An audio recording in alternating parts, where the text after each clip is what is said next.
1904ರಲ್ಲಿ ಜನಿಸಿದಂತಹ ನಮ್ಮ ಎರಡನೆಯ ರಾಷ್ಟ್ರಕವಿ ಹಾಗೂ ಕನ್ನಡ ಸಾಹಿತ್ಯಕ್ಕೆ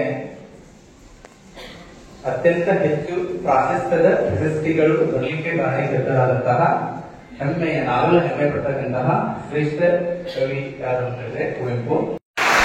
ಕಾರ್ಯಕ್ರಮದ ಅಂಗವಾಗಿ ನಮ್ಮ ಶಾಲೆಗೆ ಅತಿಥಿಗಳಾಗಿ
ಮನಮೋಹನ್ ಸಿಂಗ್ ಅವರ ನಿಧನದ ಕಾರಣದಿಂದಾಗಿ ಅವರ ಶೋಕಾಚರಣೆಗಾಗಿ ಈ ಒಂದು ಕಾರ್ಯಕ್ರಮವನ್ನು ಮುಂದೂಡಲಾಗಿತ್ತು. ಇಂದು ನಮ್ಮ ಶಾಲೆಯಲ್ಲಿ ವಿಶ್ವ ಮಾನವ ದಿನಾಚರಣೆಯ ಕಾರ್ಯಕ್ರಮವನ್ನು ಆಚರಿಸುತ್ತಿದ್ದೇವೆ.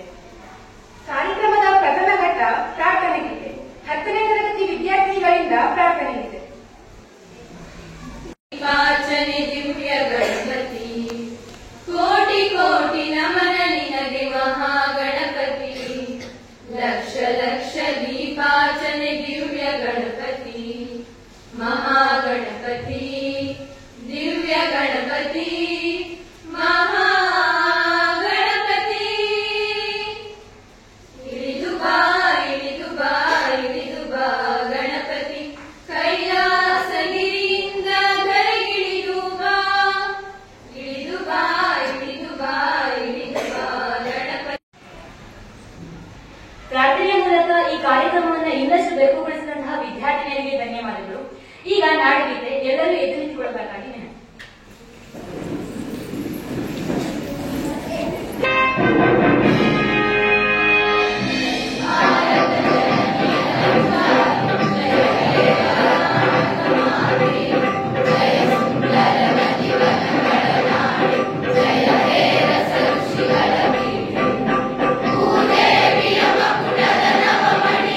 ಗಂಧದ ಚಂದದ ಹೊಂದಿನ ಗಣಿಯೇ, ರಾಘವ ಮಧುಸೂದನ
ಕನವ ಬಿಡುವುದೇ ಇಲ್ಲ. ಉಳುವ ಯೋಗಿಯ ನೋಡಲ್ಲಿ, ಉಳುವ ಯೋಗಿಯ ನೋಡಲ್ಲಿ, ಉಳುವ ಯೋಗಿಯ ನೋಡಲ್ಲಿ, ಉಳುವ ಯೋಗಿಯ ನೋಡಲ್ಲಿ, ಬಾಳಿತು ನಮ್ಮಿ ನಾಗರಿಕತೆ ಸಿರಿ ಮಣ್ಣುಣಿ ನೇಗಿಲನಾಶ್ರಯದಿ. ನೇಗಿಲ ಹಿಡಿದ ಕೈಯ ದಾರದಿ ದೊರೆಗಳು ದರ್ಪಗಳಾಡಿದರು. ನೇಗಿಲ ಬಲಗಳು ವೀರರು ಮೆರೆದರು, ಶಿಲ್ಪಿಗಳೆಸೆದರು ಕವಿಗಳು ಬರೆದರು. ಶಿಲ್ಪಿಗಳೆಸೆದರು ಕವಿಗಳು ಬರೆದರು. ಉಳುವ ಯೋಗಿಯ ಇಲ್ಲಿ ಸೇರಿದ ಉಪಸ್ಥಿತರಿರುವ ಸರ್ವರಿಗೂ ವಿಶ್ವ ಮಾನವ ದಿನಾಚರಣೆ ಹಾಗೂ ಶ್ರೀಮತಿ ಸಾವಿತ್ರಿಬಾಯಿ ಫುಲೆ ಅವರ ಜನ್ಮ ದಿನಾಚರಣೆಯ ಶುಭಾಶಯಗಳನ್ನು ತಿಳಿಸುತ್ತಾ, ಕನ್ನಡಕ್ಕಾಗಿ ಕೈ ಎತ್ತು, ನಿನ್ನ ಕೈ ಕಲ್ಪವೃಕ್ಷವಾಗುತ್ತದೆ. ಕನ್ನಡಕ್ಕಾಗಿ ಕೊರಳೆತ್ತು, ನಿನ್ನ ಕೊರಳು ಪಾಂಚಜನ್ಯವಾಗುತ್ತದೆ. ಕನ್ನಡಕ್ಕಾಗಿ ಕಿರು ಬೆರಳೆತ್ತಿದರೂ ಸಾಕು, ಅದು ಗೋವರ್ಧನ ಗಿರಿಯಾಗುತ್ತದೆ. ನಡೆ ಕನ್ನಡ, ನುಡಿ ಕನ್ನಡ, ಮನ ಕನ್ನಡ, ತನು ಕನ್ನಡ. ಕನ್ನಡ ಸಾಹಿತ್ಯದ ಧೀಮಂತ ಕವಿ, ಎರಡನೆಯ ರಾಷ್ಟ್ರಕವಿ, ಕನ್ನಡ ಸಾಹಿತ್ಯಕ್ಕೆ ಹಲವು ಶ್ರೇಷ್ಠ ಪ್ರಥಮ ಪ್ರಶಸ್ತಿಗಳನ್ನ ತಂದಂತಹ ಕವಿ. ಕನ್ನಡ ಸಾಹಿತ್ಯ ಕೇವಲ ಕರುನಾಡಿಗಷ್ಟೇ ಸೀಮಿತವಾಗದೆ ಭಾರತದಾದ್ಯಂತ, ವಿಶ್ವದಾದ್ಯಂತ ಪಸರಿಸಲು ಕಾರಣೀಕರ್ತನಾದಂತಹ ಕನ್ನಡದ ಶ್ರೇಷ್ಠ ಕವಿಗಳಲ್ಲಿ ಒಬ್ಬರು, ಯುಗದ ಕವಿ, ಜಗದ ಕವಿ, ನಮ್ಮ ರಾಷ್ಟ್ರಕವಿ ಕುವೆಂಪು ಅವರು.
ಮಹಿಳೆಯರಿಗೂ ಸಹ ಶಿಕ್ಷಣವನ್ನ ನೀಡುವಂತಹ ಪ್ರಯತ್ನವನ್ನ ಮಾಡಿದ್ರು. ಹಲವಾರು ಕಷ್ಟಗಳಿವೆ. ಜನರೆಲ್ಲ ಮಹಿಳೆಯರಿಗೆ ಏಕೆ ಶಿಕ್ಷಣ ಅಂತ ಹೇಳ್ಬಿಟ್ಟು ಹೆಸರು, ಮಣ್ಣು, ಕಲ್ಲು ಅವುಗಳಿಂದ ಹೊಡೆದಾಗಲೂ ಸಹ, ಅವಮಾನಗೊಳಿಸಿದಾಗಲೂ ಸಹ ಅವರು ತಮ್ಮ ಛಲವನ್ನ ಬಿಡದೆ ಪ್ರತಿಯೊಬ್ಬ ಹೆಣ್ಣು ಸಹ ಕಲಿಬೇಕು. ಯಾಕಂದ್ರೆ ಒಬ್ಬ ಪುರುಷನಿಗೆ ಶಿಕ್ಷಣವನ್ನು ನೀಡಿದರೆ ಕೇವಲ ಒಬ್ಬ ವ್ಯಕ್ತಿಗೆ ಮಾತ್ರ ಶಿಕ್ಷಣ ನೀಡಬೇಕಾಗುತ್ತೆ. ಆದ್ರೆ ಒಬ್ಬ ಮಹಿಳೆಗೆ ಶಿಕ್ಷಣ ನೀಡಿದ್ರೆ ಒಂದು ಕುಟುಂಬಕ್ಕೆ ಮತ್ತು ರಾಷ್ಟ್ರಕ್ಕೆ ಶಿಕ್ಷಣಕ್ಕೆ ನೀಡಬೇಕಾಗುತ್ತೆ ಎಂಬ ಮಾತನ್ನ ಹೇಳ್ತಾ, ಇಡೀ ಮಹಿಳಾ ಕುಲಕ್ಕೆ ಅಕ್ಷರವನ್ನ ಧಾರೆಯಾದಂತಹ ಸಾವಿತ್ರಿಬಾಯಿ ಫುಲೆ ಅವರ ಜನ್ಮದಿನಾಚರಣೆ ಸಹ ಅವರಿಗೂ ಸಹ ಪುಷ್ಪಾರ್ಚನೆ ನೀಡಿದ ಎಲ್ಲರಿಗೂ ಸಹ ಧನ್ಯವಾದ.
ಪಡುವಣ ಬಾನಿನ ಪಡುವಣ ಬಾನಿನ ಪಡುವಣ ಬಾನಿನ ನೀಲಿಯ ಹರಿಯರಿ ಬಿದಿಗೆಯ ರೇಖಾ ಚಂದ್ರಮನು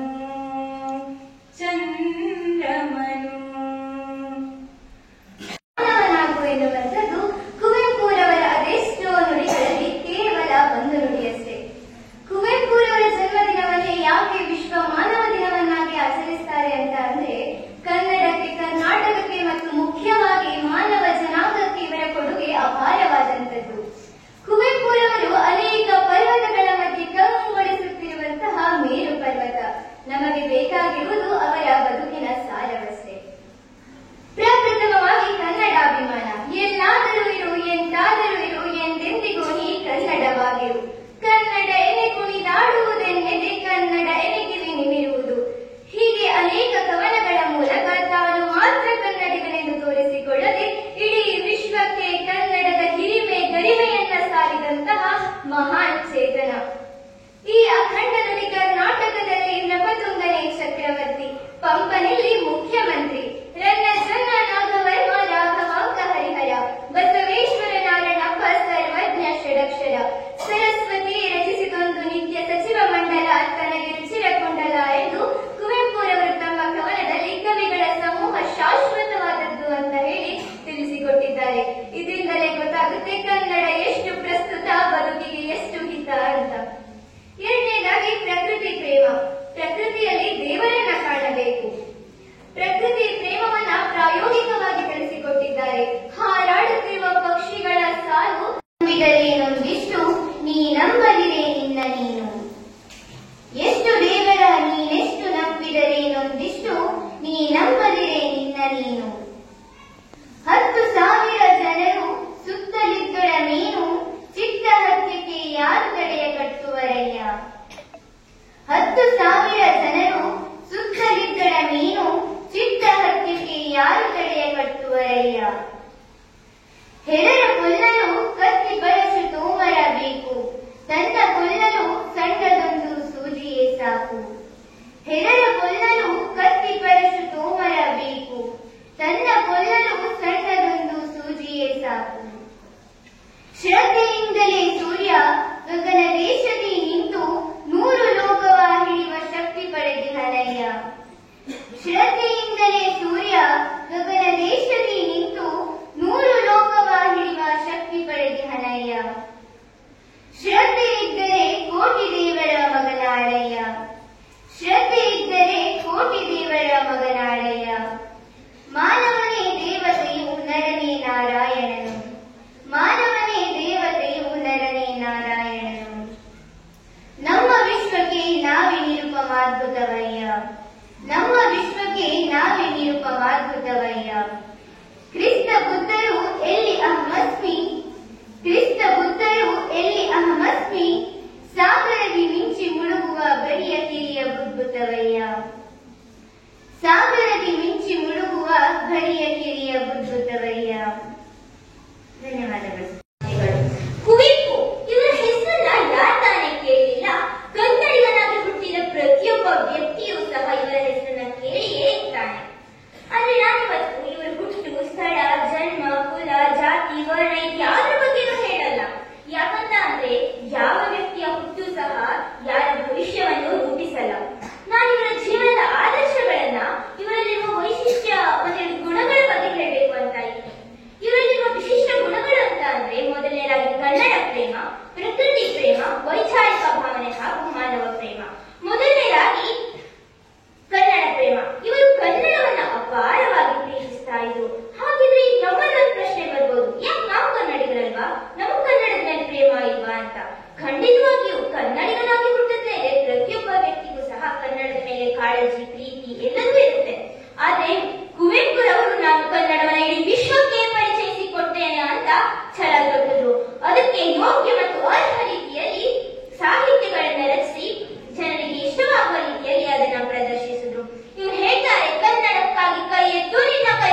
ಗೊಳಿಸಲು ಸಾಧ್ಯವಿಲ್ಲ, ಕಲೆಯನ್ನು ಬೆಳೆಸಲು ಮಾತ್ರ ಸಾಧ್ಯ.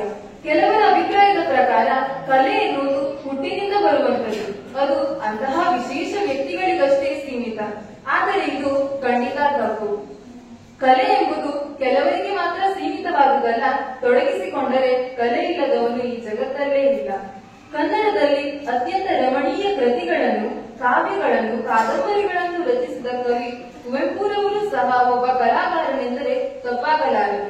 ಅಂತಹ ಕಲಾಕಾರನ ಜನ್ಮದಿನದ ಪ್ರಯುಕ್ತ ಭವಿಷ್ಯದ ಕಲಾಕಾರರಿಗೆ ಪ್ರೋತ್ಸಾಹ ನೀಡುವ ಹಿನ್ನೆಲೆಯಲ್ಲಿ ನಮ್ಮ ಶಾಲೆಯಲ್ಲಿ ಶಾಲಾ ಮಟ್ಟದ ಕವನ ವಾಚನ, ಪ್ರಬಂಧ, ಭಾಷಣ ಹಾಗೂ ಚಿತ್ರಕಲಾ ಸ್ಪರ್ಧೆಗಳನ್ನ ಏರ್ಪಡಿಸಿದ್ದರು. ನಮ್ಮ ಶಾಲೆಯ ಎಲ್ಲಾ ವಿದ್ಯಾರ್ಥಿಗಳು ಸಹ ಇದರಲ್ಲಿ ಅತಿ ಹೆಚ್ಚಿನ ಸಂಖ್ಯೆಯಲ್ಲಿ ಭಾಗವಹಿಸಿ ಉತ್ತಮ ಪ್ರದರ್ಶನ ನೀಡಿದ್ದಾರೆ. ಅವರಲ್ಲಿ ಪ್ರತಿ ತರಗತಿಗೆ 3 ಉತ್ತಮರನ್ನು ಆಯ್ಕೆ ಮಾಡಿ ಬಹುಮಾನ ನೀಡಲಾಗುತ್ತಿದೆ. 8ನೇ ತರಗತಿ ಕವನ ವಾಚನ, ತೃತೀಯ ಸ್ಥಾನ ರಚನಾ.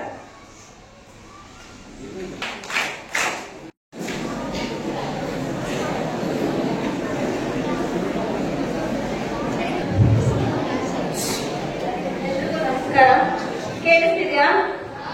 ನನ್ನ ವಾಯ್ಸ್ ಸ್ವಲ್ಪ ಸಣ್ಣದಿದೆ, ಹಾಗಾಗಿ ನೀವೆಲ್ಲ ಸ್ವಲ್ಪ ಕಿವಿ ಕೊಟ್ಟು ಕೇಳಿಸ್ಕೋಬೇಕು ಅಂತ ಕೇಳ್ಕೊಳ್ತೇನೆ. ನನಗೆ ನಿಜವಾಗ್ಲೂ ಬಹುಮಾನ ಸಂದೇಶ ಅಲ್ವಾ ಮಾತಾಡೋದಾಯ್ತು ಅಂತ ಬರೀ ಅದನ್ನೇ ನೋಟ್ ಮಾಡ್ಕೊಂಡು ಬಂದಿದ್ದೆ. ಆದ್ರೆ ಚೈತ್ರ ಅನ್ನುವಂತಹ ಭಾಷಣಕಾರ್ತಿ ಏನಿದ್ದಾಳೆ ಕಾಲೇಜಲ್ಲಿ, ಸರಿ ಸ್ಕೂಲಲ್ಲಿ, ಅವಳು ನನಗಿಂತ ಚೆನ್ನಾಗಿ ಎಲ್ಲಾ ವಿಚಾರಗಳನ್ನ ಹೇಳ್ಬಿಟ್ಟಿದ್ದಾಳೆ. ಈಗ ನನಗೆ ಚಿಂತೆ ಆಗ್ತಿರೋದೇನಂದ್ರೆ ಏನ್ ಹೇಳೋದು ನಿಮ್ಗೆ, ಅವಳು ಹೇಳೋದನ್ನ ಬಿಟ್ಟು ಹೊಸದಾಗಿ ಏನ್ ಹೇಳೋದು ಅನ್ನೋದೇ ನಿಜವಾಗ್ಲೂ ಕುತ್ಕೊಂಡು ನಾನು ಯೋಚನೆ ಮಾಡ್ತಾ ಇದ್ದೆ, ಏನ್ ಹೇಳೋದು ಅಂತ. ಅದನ್ನ ವಿಶ್ವಮಾನವ ಸಂದೇಶಕ್ಕೆ ಹೇಗ್ ಸೇರಿಸ್ಕೊಳ್ಬಹುದು ಅಂತ ಅಷ್ಟೇ ನೋಡೋಣ. ಸೊ ಇಲ್ಲಿ ನಾನು ಮೊದಲಿಗೆ ಪ್ರಾರಂಭ ಮಾಡ್ಬೇಕು ಅನ್ಕೊಂಡಿರೋದು ಒಂದು ಕುವೆಂಪು ಅವರದೊಂದು ಕವನ ಅಂತಾನೆ ತಿಳ್ಕೊಳ್ಳಿ. ಅದು ಅವರು 1972 ಅನ್ಸುತ್ತೆ ಅಥವಾ ಹೆಚ್ಚು ಕಡಿಮೆ ಸುಮಾರಲ್ಲಿ ಅವರೊಂದು ಕಾದಂಬರಿ ಬರೆದ್ರು, ಮಲೆಗಳಲ್ಲಿ ಮಧುಮಗಳು ಅಂತ. ನೀವು ಯಾವಾಗಾದ್ರೂ ಓದ್ಬೇಕು ಅನಿಸಿದಾಗ ನೀವು ನಿಜವಾಗ್ಲೂ ಸಿನಿಮಾ ನೋಡೋದಕ್ಕಿಂತ ಕನ್ನಡದಲ್ಲಿ ಬಂದಿರುವಂತಹ ಕೆಲವು ಕಾದಂಬರಿಗಳನ್ನ ಓದಿದ್ರೆ, ಒಂದ್ಸಲಿ ನಿಮ್ಗೆ ಅದರ ರುಚಿ ಹತ್ತಿದ್ರೆ ನೀವ್ ಯಾವತ್ತೂ ಸಿನಿಮಾ ನೋಡ್ಬೇಕು ಅಂತ ಅನ್ಕೊಳ್ಳೋದಿಲ್ಲ. ಅದರಲ್ಲಿ ಎಂತಹ ಒಂದು ಆನಂದ ಸಿಗುತ್ತೆ ಅಂತ ಓದಿದಾಗ ಅಷ್ಟೇ ಗೊತ್ತಾಗುತ್ತೆ. ಹಾಗಾಗಿ ಮಲೆಗಳಲ್ಲಿ ಮಧುಮಗಳು ಅಂತ ಅವ್ರದ್ದು ಒಂದು ಎವರ್ ಗ್ರೀನ್ ಆಗಿರುವಂತಹ ಕಾದಂಬರಿ ಇದೆ. ಎವರ್ ಗ್ರೀನ್ ಅಂದ್ರೆ ಏನು? ಎಲ್ಲಾ ಕಾಲದಲ್ಲೂ ಕೂಡ ಯಾರು ಬೇಕಾದ್ರೂ ಓದಿದ್ರು ಸಂತೋಷ ನೀಡುವಂತದ್ದನ್ನ ನಾವ್ ಎವರ್ ಗ್ರೀನ್ ಅಂತ ಕರಿತೀವಿ. ಕೆಲವು ಹಾಡುಗಳ ಹಾಗೆ ಇರುತ್ತೆ, ಎಷ್ಟೇ ಹಳೆಯದಾದ್ರೂ ಕೇಳಿದ್ರೆ ನಮ್ಗೆ ಖುಷಿ ಆಗುತ್ತೆ. ಹಾಗೆ ಕೆಲವು ಕೂಡ ಒಂದು ಅದನ್ನ ಧಾರಾವಾಹಿ ಕೂಡ ಮಾಡಿದ್ರು. ನಾವೆಲ್ಲ ಸ್ಕೂಲ್ಗೆ ಹೋಗ್ಬೇಕಾದ್ರೆ ನಾವು ಆ ಧಾರಾವಾಹಿಯನ್ನ ಟಿವಿಯಲ್ಲಿ ನೋಡ್ತಾ ಇದ್ವಿ, ದೂರದರ್ಶನದಲ್ಲಿ. ಸೊ ಈಗ ಧಾರಾವಾಹಿ ನಿಮ್ಗೆ ಸಿಗುತ್ತೋ ಇಲ್ಲೋ ಗೊತ್ತಿಲ್ಲ. ಆದ್ರೆ ಈ ರಂಗಾಯಣ ಅನ್ನುವಂತ ಒಂದು ಸಂಸ್ಥೆ ಇದೆ, ಅವರು ಈ ಮಲೆಗಳಲ್ಲಿ ಮಧುಮಗಳ ಅನ್ನುವಂತಹ ಕಾದಂಬರಿಯನ್ನ ನಾಟಕವಾಗಿ ಪರಿವರ್ತನೆ ಮಾಡಿ ಇಡೀ ರಾತ್ರಿ ಆಡಿಸ್ತಾರೆ. ಅಂದ್ರೆ ಇಡೀ ರಾತ್ರಿ ಒಂದು 4 ಸೆಟ್ ಹಾಕಿ ಒಂದು 4 ಸೆಟ್ ಅಲ್ಲಿ ಒಂದೊಂದು ಭಾಗವನ್ನ ಆಡಿಸ್ತಾ ಹೋಗ್ತಾರೆ, ಚೇಂಜ್ ಮಾಡ್ತಾರೆ. ಒಂದ್ ಸೆಟ್ ಒಂದು ಭಾಗ ಆಯ್ತಾ, ಅದಾದ್ಮೇಲೆ ಇನ್ನೊಂದು ಭಾಗಕ್ಕೆ ಇನ್ನೊಂದು ಸೆಟ್ ನಾಟಕದ ಒಂದು ರಂಗಭೂಮಿಯನ್ನ ಇನ್ನೊಂದು ಕಡೆ ಹಾಕಿದ್ದಾರೆ, ಅಲ್ಲಿಗೆ ಹೋಗಿ ನಾವು ಕೂತ್ಕೊಳ್ಬೇಕಾಗುತ್ತೆ. ಅದ್ಭುತವಾಗಿರುವಂತಹ ಒಂದು ನಾಟಕ. ನೀವು ನಿದ್ದೆ ಮಾಡೋದಕ್ಕೆ ಸಾಧ್ಯನೇ ಇಲ್ಲ. ಯಾಕೆಂತಂದ್ರೆ ಅಷ್ಟು ವರ್ಣರಂಜಿತವಾಗಿ ಅಥವಾ ಅಷ್ಟು ಮನಸ್ಸನ್ನ ಮೋಹಕಗೊಳಿಸಿಬಿಡುವಂತಹ ಸಂಗೀತ, ಅದ್ರ ಜೊತೆಗೆ ಕತೆ, ಇಷ್ಟು ಇರುವಂತಹ ಒಂದು ಕಾದಂಬರಿ. ಅದು ನನಗೆ ಹೇಳೋದಕ್ಕೆ ಮಲೆಗಳಲ್ಲಿ ಮಧುಮಗಳ ಬಗ್ಗೆ ಇರಲಿಲ್ಲ, ಬಟ್ ಅದರಲ್ಲಿ ಮೊದಲಿಗೆ ನೆನ್ನೆ ಒಂದು ಕವನ ಇದೆ. ಅದರಲ್ಲಿ ಏನಂತ ನೋಡೋಣ. ಇಲ್ಲಿ ಯಾರೂ ಮುಖ್ಯರಲ್ಲ, ಯಾರು ಅಮುಖ್ಯರಲ್ಲ, ಯಾವುದು ಯಥಾಸ್ಥಿತವಲ್ಲ.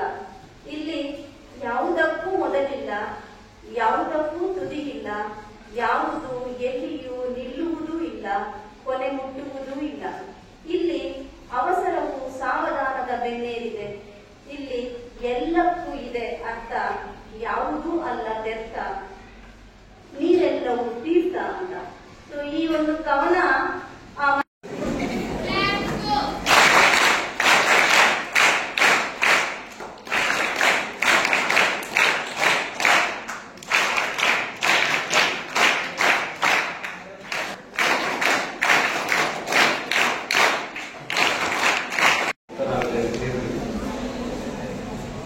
ಜ್ಞಾಪನದಿಂದ ಇವತ್ತು ಇಟ್ಕೊಳ್ಬೇಕಾಯ್ತು. ಕಾರ್ಯಕ್ರಮ ಅತ್ಯಂತ ಸುಂದರವಾಗಿ ನಡೆಸಿ ಎಲ್ಲ ವಿದ್ಯಾರ್ಥಿಗಳು ಸ್ಪರ್ಧೆಯಲ್ಲಿ ಭಾಗವಹಿಸಿ ಬಹುಮಾನವನ್ನು ವಿತರಣೆ ಮಾಡ್ತೀವಿ. ಇನ್ನೂ ಸಹ ಮುಂಬರುವಂತಹ ದಿನಗಳಲ್ಲಿ ನಂದು ಯೋಜನೆ ಏನಿತ್ತಂದ್ರೆ ಸಾಮಾನ್ಯ ಜುಲೈದಿಂದ ಪ್ರತಿ ಶನಿವಾರ ದಿನ ಒಂದೊಂದು ಕಾರ್ಯಕ್ರಮವನ್ನು ಮಕ್ಕಳಿಗೆ ಏರ್ಪಡಿಸ್ತೀವಿ. ಯಾಕಂದ್ರೆ ಬಹುಮಾನವನ್ನು ನೀಡಲಿಕ್ಕೆ ಆಗಲಿ ಅಥವಾ ಕಾರ್ಯಕ್ರಮವನ್ನು ಆಯೋಜನೆ ಮಾಡಲಿಕ್ಕಾಗಲಿ ಯಾವುದೇ ಒಂದು ಆರ್ಥಿಕ ಕೊರತೆ ಅಂತ ಇಲ್ಲವೇ ಇಲ್ಲ. ಏನ್ ಮಾಡ್ತೀವಿ, ಯಾವುದು ರಿಯಾಯಿತಿಗಳಾಗಿ ಮಾಡ್ತೀವಿ, ಪ್ರತಿಯೊಂದಕ್ಕೂ ಸಹ ನಮ್ಮ ಶಾಲೆಗೆ ಬೇರೆ ಶಾಲೆಗಳಿಲ್ಲ, ನಮ್ಮ ಶಾಲೆಗಳಿಗೂ ಯಾವುದೇ ರೀತಿಯ ಕಾರ್ಯಕ್ರಮ ಸರಿಯಾಗಿ ಆಗಬೇಕು ಮತ್ತು ಹಣಕಾಸು ಸದ್ವಿನಿಯೋಗ ಆಗಬೇಕು. ಮಕ್ಕಳ ಪ್ರತಿಭೆಯನ್ನು ಹೊರಮೂಡಿಸಬೇಕು. ಈ ಕಾರ್ಯಕ್ರಮ ಮುಖ್ಯವಾಗಿರಬೇಕು ಅಂದ್ರೆ ಮಕ್ಕಳ ಪ್ರತಿಭೆಯನ್ನ ಹೊಮ್ಮಿಸಲಿಕ್ಕೆ 10,000 ರೂಪಾಯಿ ಅಮೌಂಟ್ ಇತ್ತು. ಹಾಗಾಗಿ ಈ ಕಾರ್ಯಕ್ರಮ ಮಾಡಿದ್ವಿ. ಆಮೇಲೆ FTQ ಕಾರ್ಯಕ್ರಮ ಇದೆ. ಆಮೇಲೆ 1ರಿಂದ 7ನೇ ತರಗತಿ ಇದೆ. ಎಲ್ಲವೂ ಸಹ ಒಂದು ಉಪಯೋಗ ತೋರಬೇಕು ಅಷ್ಟೇ ಉದ್ದೇಶ. ಆದರೆ ದುರದೃಷ್ಟ ಹೇಳೋದೇನು ಅಂದ್ರೆ ಬರೀ ಹೆಣ್ಮಕ್ಳ ಕಡೆಯಿಂದ ತೋರಿಸಿದ್ರೆ ಗಂಡು ಮಕ್ಕಳ ಕಡೆಯಿಂದ ಯಾವುದೇ ಒಂದು ಕಾರ್ಯಕ್ರಮ ಆಗಲಿ ಅಥವಾ ಸ್ಪರ್ಧೆ ವಿಜೇತರಾಗಲಿ ಯಾವುದು ಸಹ ಕಾಣಿಸ್ತಿಲ್ಲ. ಅದಕ್ಕೆ ಎಲ್ಲ ಸೌಲಭ್ಯಗಳು ಅವರಿಗೆ ಹೋಗುತ್ತೆ. ನಿಮಗೆ ಯಾಕೆ ಸೌಲಭ್ಯ ಹೋಗುವುದಿಲ್ಲ ಅಂತ ನಾವು ಮತ್ತೆ ದಾರಿಯಲ್ಲಿ ಮಾತಾಡಿಬಿಟ್ರೆ ಹಾಡು ಇರ್ಬೋದು, ಬಹಳ ಸುಂದರವಾದ. ಯಾಕಂದ್ರೆ ಇದು ಕೇವಲ ಕಡಿಮೆ ಸಮಯದಲ್ಲಾದಂತಹ ಕಾರ್ಯಕ್ರಮ, ಬಹಳ ಸಮಯವನ್ನು ಇದಕ್ಕೆ ವಿನಿಯೋಗಿಸಿದೆ. ಅದು ಅಲ್ಲಿ ಕಾರ್ಯಕ್ರಮ ಯಾವಾಗ ಮಾಡಿದ್ರು ಸಹ ಸ್ವಲ್ಪ ಬಂಧುಗಳಲ್ಲಿ ಎಲ್ಲ ಬಂಧು ನಮಗೆ ಒಂದು ಉತ್ತಮವಾದಂತಹ ಒಂದು ಅಚ್ಚುಕಟ್ಟಾದ ಸುಂದರವಾದಂತಹ ಕಾರ್ಯಕ್ರಮ ನಮ್ಮ ಶಾಲೆಯ ಕನ್ನಡ ಶಿಕ್ಷಕರಾದಂತಹ ಸುಧಾಕರ್ ಅವರ ಒಂದು ಶ್ರಮದ ಪ್ರತಿಫಲ. ಅದೇ ರೀತಿ ಅವರು ಸಹ ಹೇಳಿದ್ದಾರೆ, ಎಲ್ಲ ವೇದಿಕೆ ನಿರ್ಮಾಣ ಮಾಡಿದ್ದಾರೆ. ಎಲ್ಲ ಮಕ್ಕಳ ಸಹಕಾರದಿಂದ ಈ ಒಂದು ಕಾರ್ಯಕ್ರಮ ಅದೇ ರೀತಿ ನಮ್ಮ ಸರ್ಕಾರಿ ಕಾಲೇಜ್ ಮಕ್ಕಳದ ಪ್ರಾಧ್ಯಾಪಕರಾಗಿರುತ್ತಾರೆ ಕಾರ್ಯಕ್ರಮವಾಗಿ ನಮಗೆಲ್ಲ ಮಾರ್ಗದರ್ಶನ ಮಾಡುವಂತಹ ಒಂದು ನುಡಿಯನ್ನು ಆಡಿದ್ದಾರೆ. ಹಾಗಾಗಿ ಎಲ್ಲ ಒಂದು ದಿನಗಳನ್ನು ನಾವು ಅಳವಡಿಸಿಕೊಂಡು ಮುಂದುವರಿಯೋಣ ಎನ್ನುತ್ತ ಅವಕಾಶ ಕಾರ್ಯಕ್ರಮದ ಕುರಿತು ಒಂದೆರಡು ವಿದ್ಯಾರ್ಥಿಗಳನ್ನು ನೀಡಿದಂತಹ ನಮ್ಮ ಶಾಲೆಯ ಪ್ರಾಂಶುಪಾಲರಿಗೆ ಧನ್ಯವಾದಗಳು. ಈಗ ಈ ಕಾರ್ಯಕ್ರಮದ ಕೊನೆಯ ಘಟ್ಟ ವಂದನಾರ್ಪಣೆ. ವಂದನಾರ್ಪಣೆಯನ್ನ ನಮ್ಮ ಶಾಲೆಯ ವಿದ್ಯಾರ್ಥಿನಿಯಾದ ಆಶಿತೆಯನ್ನು ನೆರವೇರಿಸಿಕೊಳ್ಳಬೇಕಾಗಿ ವಿನಂತಿಸಿಕೊಳ್ಳುತ್ತೇನೆ.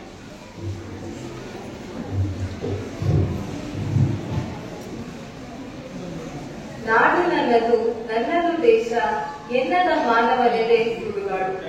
ಮೊದಲನೆಯದಾಗಿ ಎಲ್ಲರಿಗೂ ವಿಶ್ವಮಾನ ದಿನಾಚರಣೆಯ ಮತ್ತು ಸಾವಿತ್ರಿಬಾಯಿ ಫುಲೆ ಜಯಂತಿಯ ಹಾರ್ದಿಕ ಶುಭಾಶಯಗಳು.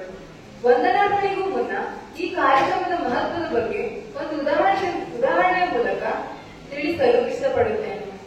ನಾವು ನಮ್ಮ ಶಾಲೆಗಳಲ್ಲಿ ದಿನನಿತ್ಯ ನಾಡಗೀತೆಯನ್ನು ಹೇಳುತ್ತೇವೆ, ಆದರೆ ಅವರಲ್ಲಿ ಎಷ್ಟು ಜನ ಅದನ್ನ ನಾಡಪ್ರೇಮದಿಂದ ಹೇಳ್ತೇವೆ? ಎಷ್ಟು ಜನರಿಗೆ ಅದರ ಅರ್ಥ ತಿಳಿದಿದೆ?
ಮಾಡಬೇಕು ಎಂದು ದಾಸರು ಜನರಿಗೆ ಹೇಳುವ ಮಾತುಗಳನ್ನು ಕೇಳಿ ಆ ದಾಸರನ್ನು ಕುಲಿಸಿ ನಮಗೆ ನಡೆದದೆಂದರೆ ಆ ದಾಸಕ್ಕೆ ಒಳಗಾಗಿದ್ದೇವೆ.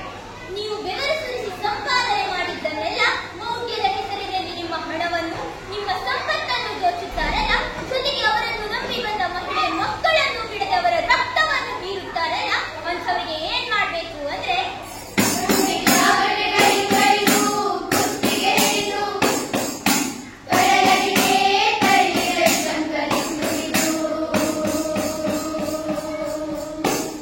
ಈ ಭಕ್ತರ ರಕ್ತವನ್ನು ಹೀರಿ ಕೊಬ್ಬಿದವರನ್ನು ಗಂಟೆ ಜಾಗಟೆಗಳಿಂದ ಬಡಿದು ಕೊತ್ತು ಹಿಡಿದು ಸಮುದ್ರದ ಆಳಕ್ಕೆ ತಳ್ಳಿ ಶಂಖದಿಂದ ಜೋರಾಗಿ ಊದಿ ಈ ಮೌಢ್ಯ ಬಿತ್ತುವವರನ್ನು ಸರ್ವನಾಶ ಮಾಡಿದೆ ಎಂದು ಹೇಳುವಂತ ಕುವೆಂಪುರವರು ಹೇಳ್ತಾರೆ.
ಜೊತೆಗೂಡಿ ದುಡಿಯತೊಡಗಿದರೆ ಭಾರತ ದೇಶಕ್ಕೆ ಸ್ವರ್ಗದಂತೆ ಆನಂದ ಮತ್ತು ನೆಮ್ಮದಿಯ ನೆರವೀಡಾಗುತ್ತದೆ.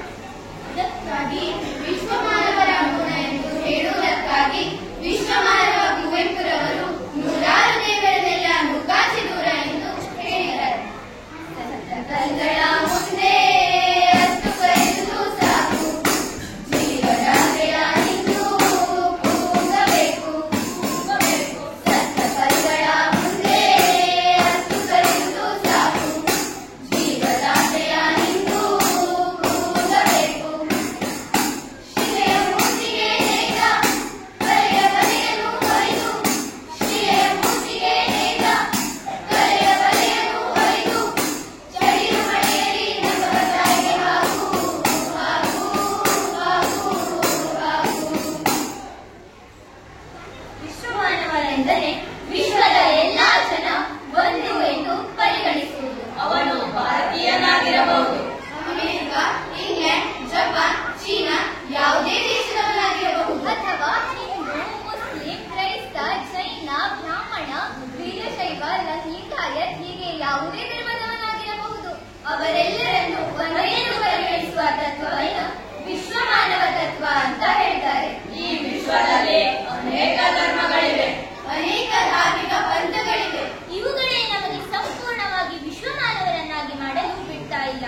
ಕುವೆಂಪು ಅವರ ಪ್ರಕಾರ ಹುಟ್ಟುವ ಪ್ರತಿಯೊಂದು ಮಗು ಸಹ ವಿಶ್ವಮಾನವನಾಗಿ ಹುಟ್ಟುತ್ತದೆ. ಆದರೆ ಆ ಮಗು ಬೆಳೆದಂತೆ ಆ ಮಗುವನ್ನು ನಾವು ಅಲ್ಪಮಾನವರನ್ನಾಗಿ ಮಾಡುತ್ತೇವೆ. ಹೀಗಿದ್ದರೆ ಆ ಮಗು ಬೆಳೆಯುತ್ತಿದ್ದಂತೆ ನೀನು ಈ ಧರ್ಮದವನು, ನೀನು ಈ ಜಾತಿಯವನು, ನೀನು ಬಡವ, ನೀನು ಶ್ರೀಮಂತ, ನೀನು ಬುದ್ಧಿವಂತ, ನೀನು ದಡ್ಡ, ನೀನು ಕೆಳಜಾತಿಯವನು, ನೀನು ಮೇಲ್ಜಾತಿಯವನೆಂದು ಆ ಮಗುವಿನಲ್ಲಿ ಬಿತ್ತಿ ಆ ಮಗುವನ್ನ ಅಲ್ಪಮಾನವರನ್ನಾಗಿಸುತ್ತೇವೆ. ಮಾನವೀಯ ಮೌಲ್ಯಗಳು ಈ ಪ್ರಪಂಚದಲ್ಲಿರುವ ಪ್ರತಿಯೊಬ್ಬ ವ್ಯಕ್ತಿಗೂ ಬೇಕಿರುವಂಥದ್ದು. ಇಂತಹ ಮಾನವೀಯ ಮೌಲ್ಯಗಳಿಗೆ ಒಟ್ಟುಕೊಂಡು ಇಡೀ ಜಗತ್ತಿನ ಪ್ರತಿಯೊಬ್ಬ ವ್ಯಕ್ತಿಯನ್ನ ಒಳಗೊಳ್ಳಬಹುದಾದಂತಹ ಸಂದೇಶವೇ ಮನುಜಮತ. ಈ ಮನುಜಮತವೇ ನಮ್ಮೆಲ್ಲರ ಮತವಾಗಬೇಕು, ಮನುಜಮತವೇ ನಮ್ಮ ಧರ್ಮ ಆಗಬೇಕು ಎಂದು ಈ ದಿನ ವಿಶ್ವ ದಿನಾಚರಣೆಯ ದಿನ ಕುವೆಂಪುರವರ ವಿಶ್ವಮಾನವನಾಗು ಎಂಬ ಸಂದೇಶವನ್ನು ನಿಮ್ಮ ಮುಂದೆ ಇಡುವ ಸಣ್ಣ ಪ್ರಯತ್ನ ಮಾಡಿದ್ದೇವೆ. ಭಾರತಾಂಬೆ ದೇವಿ ನಮಗೆಂದು ಪೂಜಿಸುವ ಬಾರ, ಬಾರ, ಬಾರ. ಭಾರತಾಂಬೆ ದೇವಿ ನಮಗೆಂದು ಪೂಜಿಸುವ ಬಾರ, ಬಾರ, ಬಾರ.